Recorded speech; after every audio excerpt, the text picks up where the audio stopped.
Alright, so I heard you guys love armor and kill builds, but you also like to have regen at the same time. You know, when you're taking one target down and moving to the other, at that particular window, your armor is going down. If you have regen at that time, then that will be really helpful. And that's exactly what I have on this build.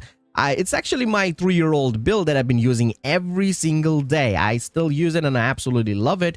If you've seen my vendor reset videos, you probably know that I'm using this build all the time. However, I have made some significant upgrades to this. Previously, I did not had any armor on kill, but this time we did added some armor on kill because, you know, we have some new gears and stuff. So yeah, I'm using that.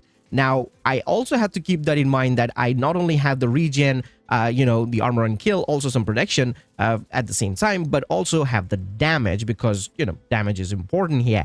And I was hoping to give myself at least 500k crits on the body, obviously because it's a solo player build and that should be a really good damage. But I've surpassed that limit by a long shot and we're doing quite a lot of damage at the same time. And you could probably see it in the video. So let me just show you how you can also do that at the same time. Now, there will be timestamp given throughout the video. So if you want to jump here and there, you can do that. But for now, let me just show you how you can actually make this build by yourself as well.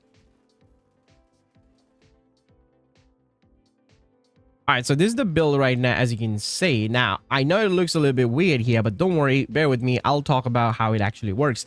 And there are some gears that I will give you as an alternative to switch things out if you don't have a piece here or a piece there or something like that, right? Now, for the specialization, you can choose whatever you feel like, but I chose the gunner because at the end of the day, it's an armor on kill build. So we get that 10% armor on kill from gunner, so that's why I have it. But you can also use the survivalist specialization if you want 10% of protection from elite. You can also use firewall specialization if you want the striker shield as well as the crazy armor regen when you armor kit yourself. So you could do that as well. Now, for the weapon, this is where we get all the damage and everything. We are using the Chameleon. Chameleon is absolutely goated. This is an amazing weapon. You don't have to treat this weapon like an assault rifle. You can treat it as an SMG. It's fine. We are going on the face of the enemies anyway, so we are pretty much fighting them up close, so it's fine. Chameleon does not have crazy amount of range there, like optimal range, but it's okay. Just treat it as an SMG and it should be fine. The talent Adaptive Instinct is absolutely like crazy. The moment it gets activated, like the body shot especially, the 90% weapon damage, when it gets active, this is basically like having a 6 red core attributes in your build. That's the exact amount of damage that it gives you. And the moment it gets active, it's just mental. It's crazy damage. And then obviously you have crit chance and crit damage. Now, a lot of people would say that it's a bit hard to activate Chameleon. No, you're actually wrong because you don't know how to properly use the weapon. So let me tell you how you can do that. First of all, there's 2 ways you can build up the stacks. One, either you do just the normal body shots or just do headshots. Now, I recommend doing headshots. Why? Because you can activate the headshot buff quicker than the body shots. You just need to land 30 headshots, which you should be able to do it because you're closer to the enemies and you should be landing headshots at that point, right? So if you do that, you get yourself 20% crit chance and 50% of crit damage. So that's pretty good. And the moment you get that damage buff, then you can do the body shots and give yourself the 90% of weapon damage. And if you can cycle like that, you can have at least 1 buff active at all times with you without have to worry about, running around without no buff. No, you don't activate both of them together like that. You activate one and then go for the other. When the first buff wears off, you have the other. And then when you build up the first one again, the second one wears up and you can build it you could basically do it like that. It's very easy to do. Just hit body, hit head, body, head like that. Or sometimes when you have both the buff active, just shoot them on the leg because, get reload speed. That's why Chameleon is awesome. You also get some crit chance, like 15% from the mods, so that's also nice. And overall, it's a great weapon. Remember, it's a 900 RPM weapon, so, that's pretty good. I love this weapon, and I've added some expertise here. Usually, I don't do that, but this is one of my favorite weapons, so I actually did that, so yeah. As for the second weapon, I have the M870 Express Shotgun, which I featured in my previous build video, where I was basically three-tapping like enemies. This is a great weapon. You can use it if you want with the Brazen Talon on it, or you can use the, the light glue, which is a bit higher RPM, a little less damage, but you get the perfect Brazen Talon, so you could use that as well. Or you can use any weapon you want. You can use a Dark Wind Tie. You can use the Lefty. The secondary weapon is all your choice, but the main weapon should be here, the Chameleon, just because of that talent we get, the Adaptive Instinct, all right? So that's the weapon. Now, let's talk about the gears. So first of all, I went for armor and kill, regen, and added a little bit of protection from elite. So let me clear this first, that I have 3 protection from elite mods here. on all the mod slots that I have, the mask, the chest piece, and the backpack. If you want, you can change it completely and add crit damage mods into it, or even armor and kill, I guess you could do that. But yeah, it's totally up to you. If you feel like you do not need that extra protection from elite, it's okay. You can just add crits to increase your build's damage even further. You could do that, definitely do that. All right, so first, for the first gear that I have is the UG. I have 2 pieces of UG here because 1 piece gives us 5% total armor. The more armor you have, the more regen you get, so that's nice. We have the second piece for the 10% armor on kill. And for the mask, I have armor, crit damage, crit chance, and protection from elite mod. Again, if you want, you can add crit damage mod here. If you don't want to have protection from elite, that's it. Okay? So yeah, that's my mask. Now, the other UG piece I have is the holster, which I have crit chance and crit damage already. So I changed the core like from blue, like armor, to weapon damage. That's basically what I did. I actually farmed this in countdown, and I was lucky enough to get it in the first countdown run, which is pretty good.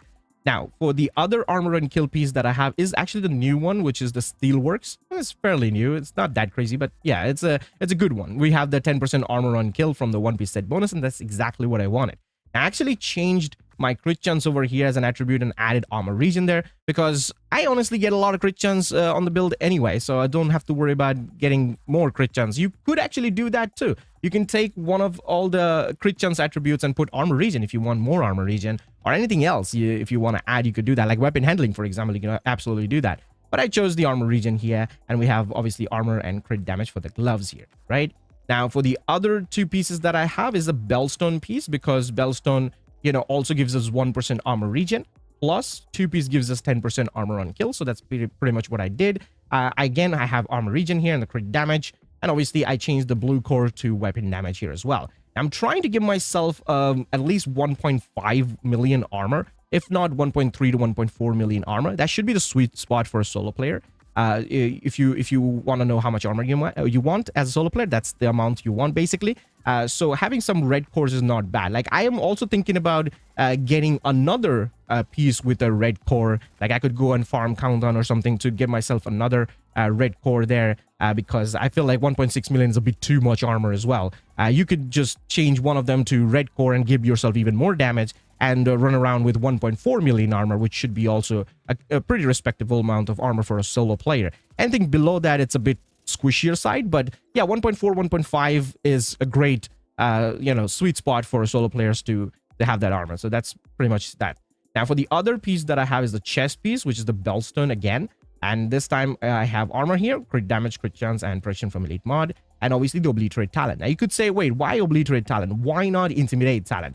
Yeah, Intimidate talent is obviously going to do more damage. But here's the thing about Intimidate talent, this build. You need bonus armor to activate it. And the only way we can get bonus armor in this build is obviously the Memento trophy pickup, because I have my backpack is actually Memento, right? So if you pick up that trophy, you have 10 seconds to take down your target. If you miss, or if the targets are running around, which usually they do, the NPCs do run around. So if you're chasing them and you're trying to take them down, if you couldn't do that, like if you can't take them down within 10 seconds, you'll lose Intimidate buff entirely. Like you just completely lost the buff, and that becomes useless. So that's why I chose Obliterate, because you can actually activate that from a further range, like a medium range as well. So you don't have to be super close to the enemies as well to get the buff. But if you want, you can definitely do that. Now, if you don't have Memento, you can use a high-end backpack and add, let's say, Adrenaline Rush talent. I recommend Adrenaline Rush over something like Bloodsucker, because with Bloodsucker, again, same thing as the Memento, you have 10-second timer. If you can take down your target within 10 seconds, you lose the armor, and that means you lose the Intimidate buff. So that's why if you're using Intimidate, I recommend Adrenaline Rush, because you can easily surround yourself, and then you will get the bonus armor from it. So that will be really helpful.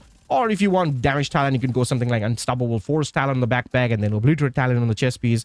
That will be a great choice as well. However, Memento does do insane amount of damage. Like it not only gives you regen, it also gives you weapon damage. You get 5% weapon damage for every red core that you have on the build, and we have 3, so that's 15% extra on top of that 30% extra weapon damage we get from collecting the trophies as well. So it's kind of crazy. I mean, Memento gives you really good amount of damage and bonus armor and regen at the same time, so that's not bad. So that's why I chose here, and I have the Obliterate talent. But again, if you want Intimidate, you can use it. It's totally up to you. But I would rather use Obliterate here for safety, because I can keep that talent activate all the time, and I don't have to worry about, you know, thinking about, oh, I don't have bonus armor. I need bonus armor. I need to activate Intimidate. With the Obliterate, I just have to fire my weapon, and that's basically it. So that's pretty much the gears that I have on this build. And if I show you my stats, well, I do have quite a lot of crit chance here, 43%. I was actually thinking about going even lower than this, because remember, when Chameleon's Adaptive Instinct activates, you get 20% crit chance, right? And 50% crit damage. So seeing the stats low, don't think that it's too low, because you get the damage from the weapon, the Chameleon, right? So yeah, that. And as for my defensive stats, obviously I got the armor on kill, which is 40% armor on kill on this build, by the way. And we have Regen here, which seems a bit low, but when Memento gets activated, you have like 70k Regen or something. If you want more damage, I recommend just change one of the blue core into red, and that should be fine. And yeah, we're doing crazy amount of damage. We have the survivability, we got the tankiness. Again, if you want even more damage, you can take away the protection from elite mods and add crit mods on it. Yeah, the build itself is doing really high damage. We're hitting like 700k crits on the body with the Chameleon activated. And we are regenerating our armor so quickly. We are also getting bonus armor. We are also got armor on kill at the same time. This is the build I always use. Run around the open world, do whatever I want, add directives, go crazy. The ultimate agent build, basically. I always rock this. Is an amazing build. If you feel like you want to make this build, give it a try and see for yourself. This is a really, really strong build for a solo player. You will have no trouble surviving anything the game throw at you. Like the elites, you got them covered. The red NPCs, the purple NPCs, you also got them covered, because you have protection from elite, you got the regen, you got the armor and kill, you got all of that. So it's overall a very, very great package in one build, I would say. So give it a try. Let me know your thoughts in the comment section, and I'll see you guys in the next one. Till then, peace.